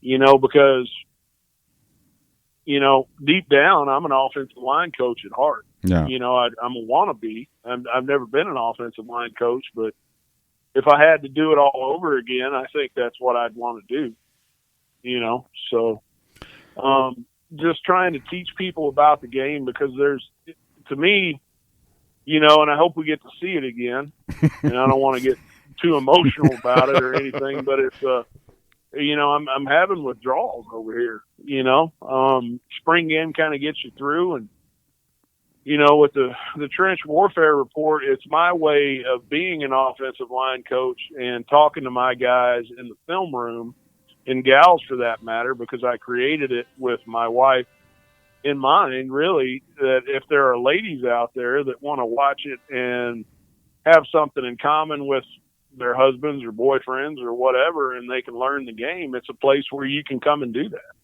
And I try to talk about it on a level where people understand it. I try not to get too wordy with semantics and too much sophisticated language because let's face it, I'm not sophisticated. But, I think it's just fun just breaking down the film, And it's great stuff. Like I said, you do a great job with it. Like I said, dumbing it down, and that's not saying anything bad. I don't think in terms. If they never played. In terms. Now I will say this: I haven't watched any of the Peach Bowl stuff. I don't know. Yeah. I don't know how you could even put anything out on that without every other word being an F-bomb and. Well, I mean, you look at it, and I drank the Kool-Aid way too much. If I have a weakness, I'm too big of a Sooner homer. So Yeah.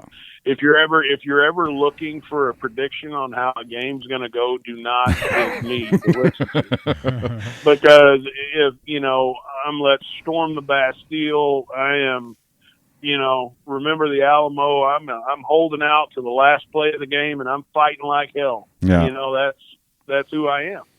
And for the Peach Bowl, I mean, with Ronnie Perkins, I mean, he is the best Sooner defensive player that we had last year. I know that Kenneth Murray got all the pub, but to me, that guy had more of an impact than anybody on the field because he affected so many people along that offensive and defensive line that, it created one-on-one matchups for guys like Neville Gallimore and Jalen Redmond and everybody else. So losing him going into that Peach Bowl was huge. And then you had Turner Yell, who was one of the best players we had in the secondary, getting everybody lined up back there and fits in the run game and all that type of thing. Losing Ramondre Stevenson was a big deal on that deal too, but and then the Sooners were just, then who was it got hurt that wasn't suspended? Well, you had Buki got kicked out. Yeah. That happened. But who was it? Was one of the corners or one of the safeties that got hurt? Turner Yell. Was that Turner Yell? Yeah. Okay. Yeah. Yeah. So, yeah, it was just a calamity of and now you've got guys going to be sitting out for what 5 more games if there's a Yeah. And so one of them's Trajan Bridges, who I think out of that group of young receivers, he's one of my favorites. The guy can fly. I mean, he's ultra competitive, great ball skills and all that type of thing. But as far as the Peach Bowl goes, I think as much as I hate to say it, the Sooners just were a little overmatched. Yeah. Oh yeah. And they, and Joe Burrow is. Yeah, we're not going to talk about him. Yeah, what can't you say about the kid? I mean, he's probably the best prospect coming out that I've seen probably in the last 10 years. That includes Sam Bradford. That includes Baker Mayfield. It includes Kyler Murray. I mean, the guy's got it all. Yeah. I mean, he is that good. So,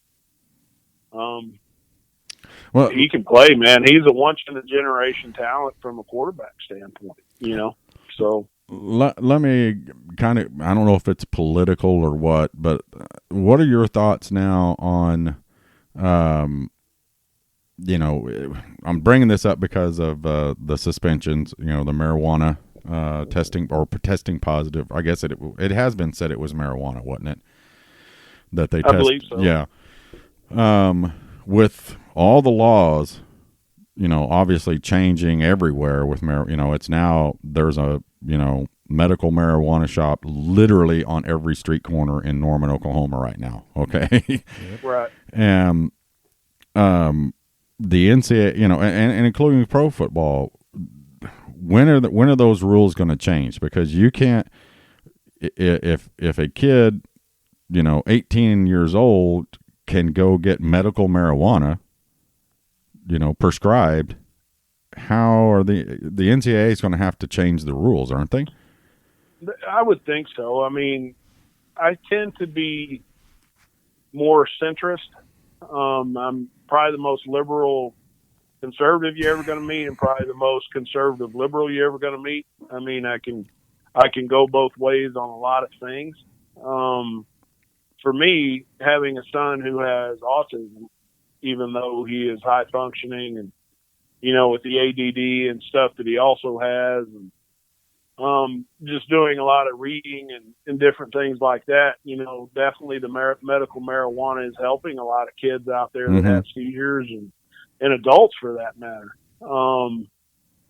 And so for me, I tend to think, when you read the history without putting on the tinfoil hat, I think when you read the history of how marijuana became outlawed and different things like that, I think that big pharma and tobacco companies definitely played a role in that because they didn't want to have to compete with it. Right. But when you think about the benefits that it has with, especially, replenishing the soil when you grow it, different things like that, you can make paper out of it. When you talk about, without turning it into too much of a tree hugger and stuff like that. But I think there's more benefits than there are harm to it.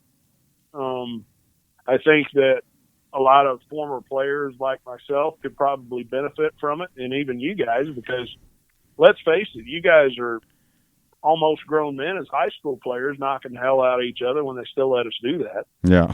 And, we used to pride ourselves. We used to do a drill called the Arkansas blood drill. I don't know if you guys got to do that. I don't. You put five guys in a circle, and anything above the waist is legal. And, Damn.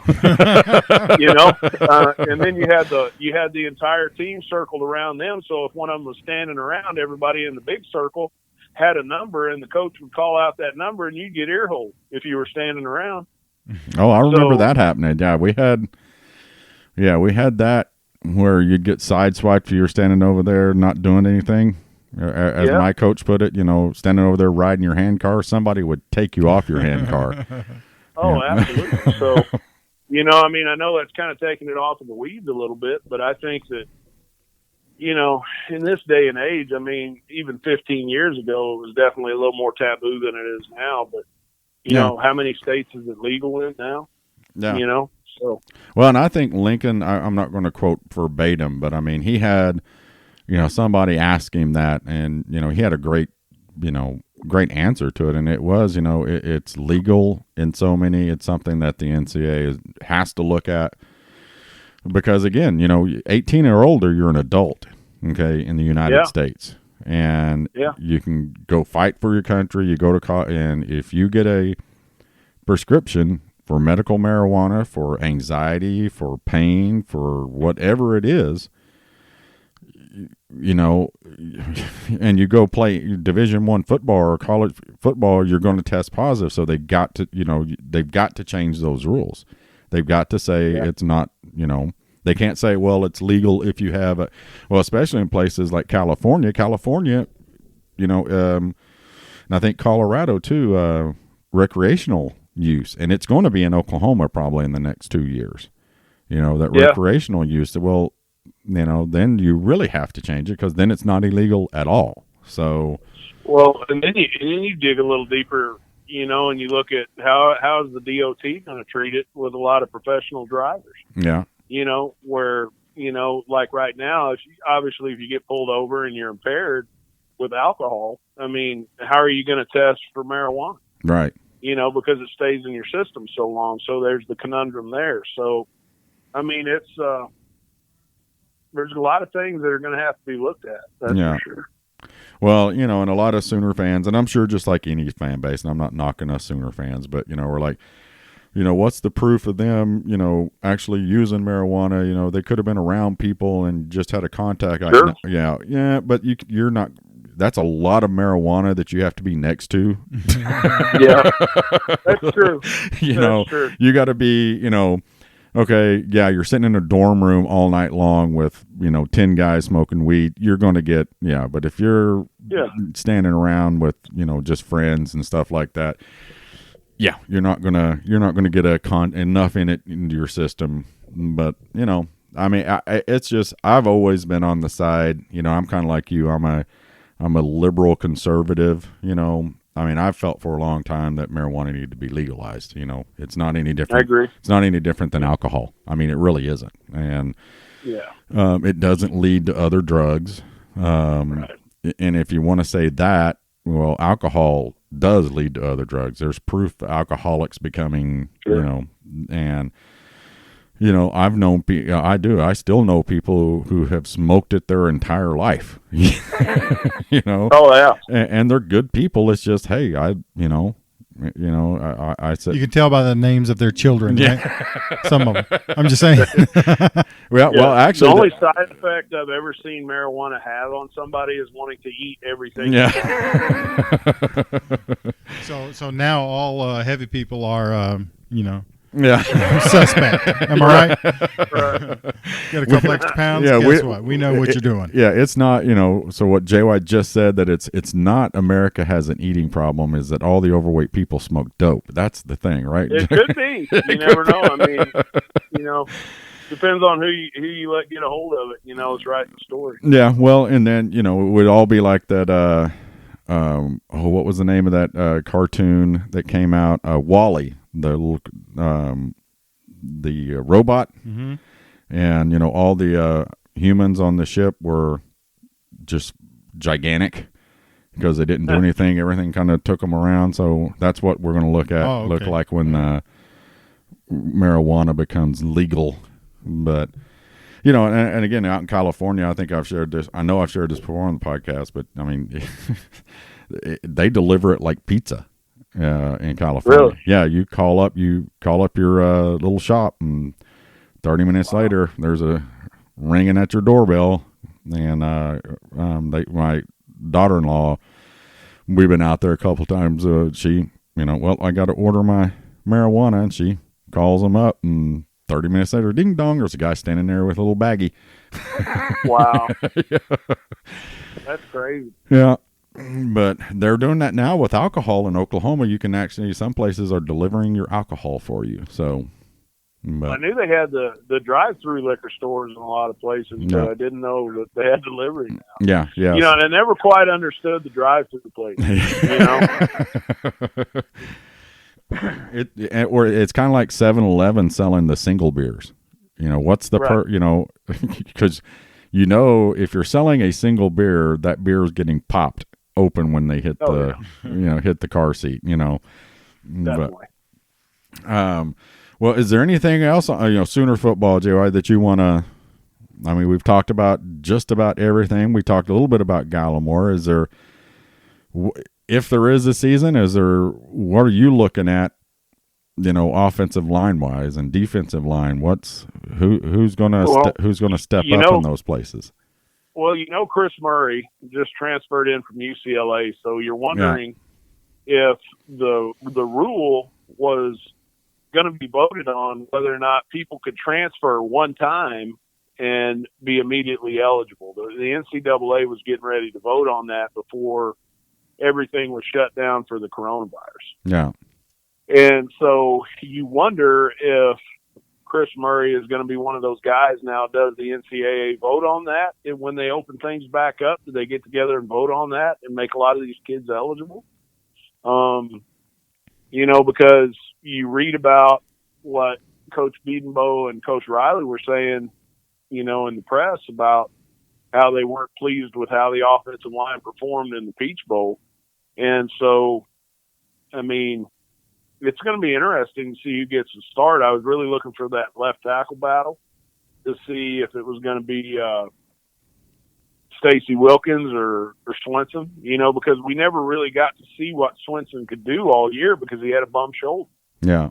And he got a bad rap, even though the guy was a warrior all year long. He was basically playing with one arm, so, and then you had the other guy filling in for him. And then, you got Bray Walker, who was supposed to be this 5-star all everything coming straight out of high school, who hasn't really found his way, and he's in year 3. He's going to be a redshirt sophomore.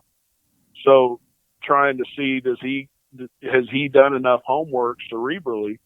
Has he watched enough film to really have it click in his mind how everything's supposed to work?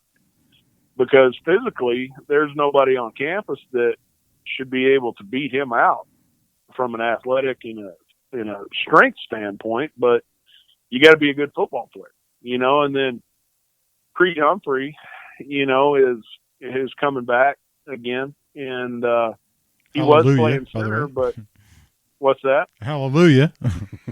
Yeah, right, definitely. So you wonder, with them bringing Murray in, if he gets eligibility, do they, since they weren't pleased with the guards, are they willing to move Humphrey over to play a guard? What do they do there? Because you got Adrian Ely that's pretty much locked down that right tackle spot.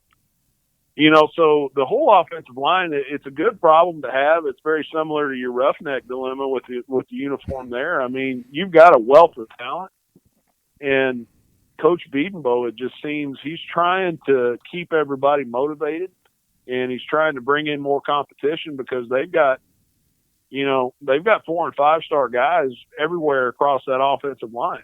It's good depth. It's, they brought in probably the best class that he's ever recruited on paper this last year. So, but those kids aren't ready to play right now. But you got some guys that should be ready to go. And so you try to see, does, Marquise Hayes and Tyrese Robinson, do they take the next step even though they started this last year? Are they going to be able to really solidify their spots on the O-line, or is somebody going to beat them out? So there's going to be some ferocious competition along that front. And what I'm really excited to see the most is if you get a guy like Spencer Rattler behind him with all that talent he has to distribute the ball to. I mean, I was just really looking forward to seeing this offense become what we all hoped it would be. Yeah. Because this is Riley's first quarterback that he will recruit. He will have recruited straight out of high school that he'll have for 3 or 4 years, hopefully, if Spencer's able to stay around that long, because he did redshirt.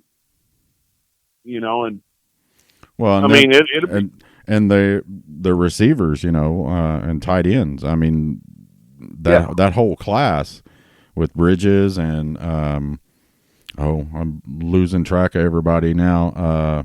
Theo Weiss. Yeah, Theo Weiss. Hazelwood and Stogner. Yeah. And you got this wealth of talent that at every position. I mean, in years past, you had one guy. You had like Jermaine Gresham, and then you had some pretty good guys out at receiver, and then you had Joe Mixon, and Sterling Shepard. They've never had it all the way across the board, where the offensive line was stacked, the receivers were stacked, the tight end was stacked, the quarterback position is stacked, and you hate to say that you're not on the level of an Alabama and a Clemson, but at this point, top to bottom, the team hasn't been. Yeah. But, I was really hoping that they take that next step, and really looking forward to seeing what they do in year 2 under Coach Grinch. Absolutely. Yeah. And, now we, instead of worrying about that, we're worrying about whether or not we're going to have a freaking game, Yeah. How weird is it going to be if they, they've talked about, the season. They say the season will be played. It just may be postponed, is what everything I've heard. But some of the stuff I've heard, they may even postpone it to the spring. They could postpone it to the spring. How weird would that be? As long as they have it, I won't have to cry. I won't have to cry in my garage like a little girl. Yeah, this is true. I mean, so and I think we're going to have it. I really do. I think we're seeing this thing flatten and curve, and maybe that's too much politics, and I don't want to. Rob and I were having one of our garage conversations. I'm not going to bring that into the podcast, but right. I think worst case it'll either be postponed by a month or 2, or it will be this year that they will cancel all of the non-conference games, and then you just play conference. But on the other end, I say there's not a chance in hell that that's going to happen, because 3 games is, I don't know how many millions of dollars that all of these universities say they can't afford to lose. Well, I think on that note, I think what we'll see is you'll see a season played in the spring rather than a season played without fans, just because of the revenue. Yeah. you know, and to be honest with you, that's what I would rather see happen. I mean, if they let kids at least come back to school, you know, and, you know, obviously when you have 100,000 people in a stadium, I mean, that's a problem with the social distancing right now. But, you know, I would much rather see it take place in the spring. And it would give teams are going to need those spring practices that they didn't get. So I think there'll be probably a lot of coaches that are lobbying for, you know, that first semester, if they are able to get back on campus, to treat it like a spring. Yeah. So. Yeah. And, you know, we were talking the other night, me and Caleb were, it was like, how many people do you think in the stands the first game are going to be wearing face masks? Yeah. Well, I know a bunch of them on the field that will be. I knew Rob was going to go there. Oh, That's gosh. that's Sorry. what I was thinking is like everybody's going to be wearing a face mask. I'm going to wear a helmet, you know, and a face mask. But yeah, because there's going to be somebody showing up with some which big thanks to Johnny Baseball's wife. She sent us some Oklahoma Sooners masks to wear. Yep. And but I was thinking about that the other day. Is like there's going to be a bunch of people hazmated up the first game if it's in September. I might hazmat up just for shits and giggles, you know. Right. Because I work in home care. I have some hazmat suits out there. I have a couple little jumpsuits that if we don't, let's paint it red. Yeah, it's white. I can put some Sooner logos on it, but I'm going to be like the guy that put the Cheetos bucket on his head. That's going to be my face mask. Okay. Have you seen there that? You go. with or without the Cheetos. Yeah. Well, I think the guy ate them as he was wearing it. It'll start out with a Cheetos. Well, there you go. By the end of the game, no Cheetos. Yeah, by the end of the game, yeah. But there was a video of some guy. He was in Walmart with a Cheetos bucket on his head. So, yeah, that's. Did you see the one with the guy that had all the pool noodles taped around his neck? They were like 6 feet long. Yeah. Trying to keep these away from him? Oh my gosh.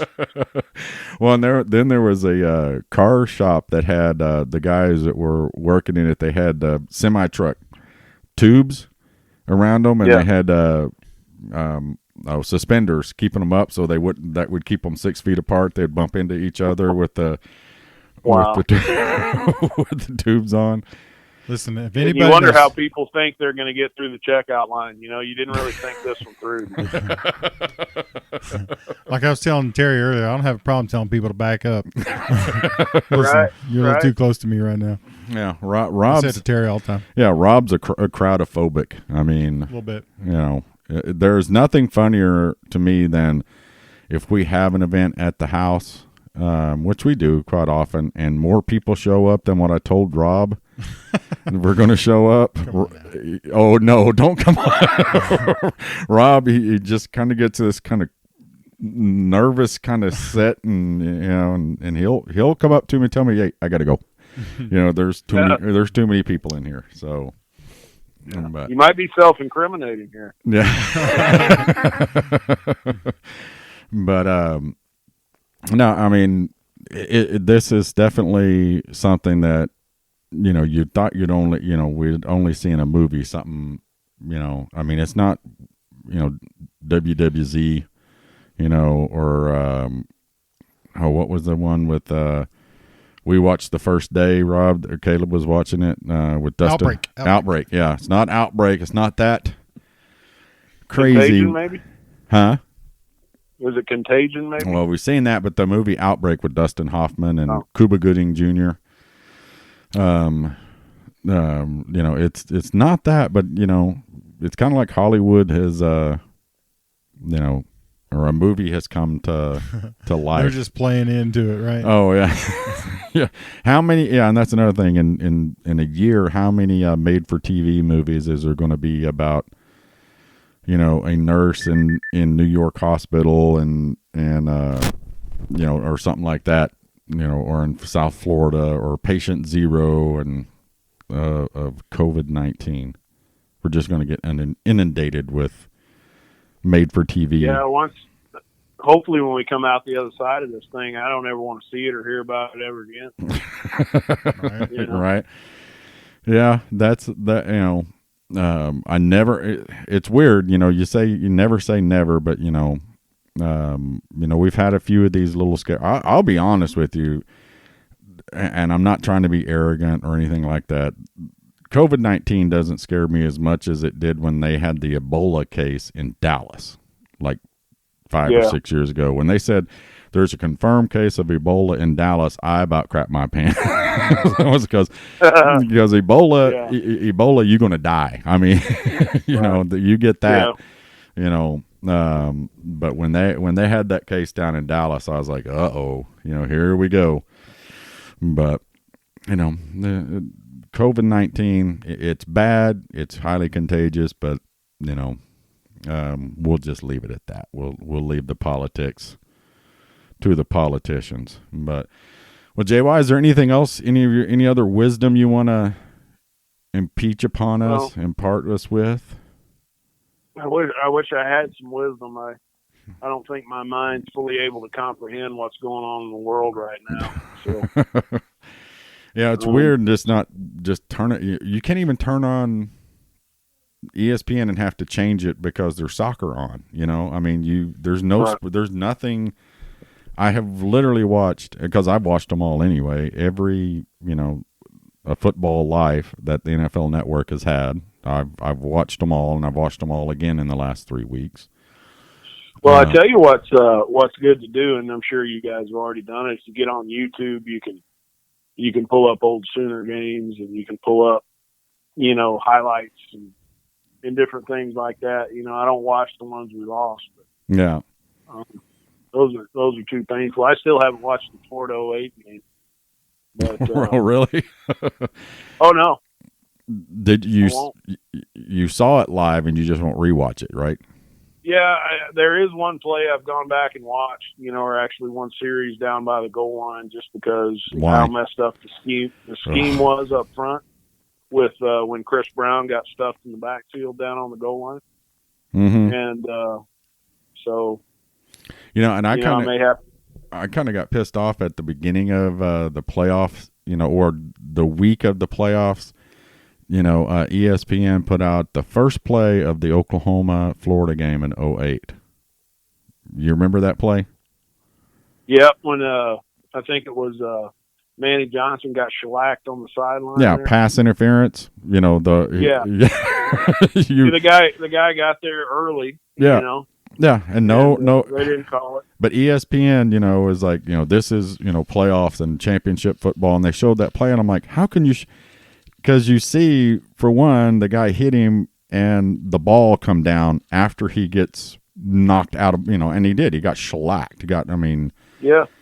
And I remember sitting there watching that game, and I think Rob, you may have even been here. We were all screaming, Definitely. How do you not call interference on that play? How does that not happen? But ESPN, that was one of their championship moments. From play one, the Florida Gators showed the Oklahoma Sooners they were, come ready to play. I'm like, oh, good Lord, that one. I don't think that would have, But again, that's one of those games that you sit back. If DeMarco Murray was in that game, could have played that game. No chance in hell we lost that game. Well, I tell you, the guy that if would have played that game, it's a completely different game, and that's Curtis Lawson. Yeah, true. Because he left the year before. He's a defensive player of the year in 2007, and the guy was a stud at that middle linebacker spot. And you had at the beginning of the year, you had Ryan Reynolds playing really well, and then he goes down in the Texas game. They lose the Texas game, and then they throw the slants until you want to vomit watching, Jordan Shipley catch everything. And, and then Austin Box comes in and plays out of his mind the last half of the season once he settles in, and then he gets hurt. So Austin Box is out, and they had Mike Reed, who was, I think it was Mike Reed. I can't remember the third linebacker they had playing. I mean, we're on a third string linebacker. So just like if you get DeMarco Murray in that game, definitely Curtis Lofton. And then you think back in 2003, what if Roy Williams stays? Yeah. You know, and he doesn't leave in 2002 against LSU. I don't think that LSU scores at all if Roy Williams is still playing. You know, so yeah, you've just depressed us. Oh you know. my God, dude! Yeah. You know, you think about one or two guys that had they stayed over the course of how many ever years, you know, and I know that's probably what Sam Bradford and Trent Williams and all those guys were thinking when they came back. Yeah. You know, I mean, but yeah, Curtis Lofton is the biggest loss for me if you look at it that way over the years. You know, and you wonder if he thinks of it that way. You wonder if Roy Williams thinks about 03. Yeah. You'd think they'd have to. Well, I don't know. I mean, Roy Williams made an awful lot of money, so. Oh, he did. Yeah, he you know. I mean, you know, and the guys like that. Yeah, that's just one of the things I don't like about, you know, and I know that college basketball had some to do with the changes. I just don't like the fact that kids can leave, you know, even though it's a year or two early. I just don't like the fact that they can leave early. I'm a selfish college football fan. You know, you sign a letter of intent. You know, you should stay for 4 years and, you know, move on. But, you know, at least it's not, you know, like I said, college basketball, because isn't the rule still 1 year and you can go in basketball? Yeah. But anyway, well, Rob, what about you? Do you have any more? Nope. No, I'm all good. You're all good. Well, hey, JY, we appreciate you joining us again. You know, maybe we'll, because, you know, we had planned on the spring game, you hanging out with us a little bit, and people could all come around and, you know, hang out with everybody. But, man, it's just been you know, I'm not even sure I can invite you to a tailgate right now. So, but yeah. But we appreciate you coming on, taking the time out and sharing your wisdom. Everybody make sure and go, you know, check out his website, which right now, like I said, it is COVID-free, meaning it's, you know, free during the COVID pandemic, but it's worth every little cent that you would put into it. trenchwarfarereport.com. Great stuff. Make sure and go check it out. But that's the podcast for today. So, Boomer Rob. Boomer Terry. Boomer JY. Boomer, guys. Sooner fans, you really need to go check out our podcast partners. First off, teambarfinder.com. Download their app on the Apple Store or on Google Play. Find out where you can watch your Sooners locally at your local pub. Also, go check out tailgateconnect.com for the best tailgates across the country. And go learn football from Jason Young, JY, and the Trench Warfare Report. www.trenchwarfarereport.com. Let's get this going.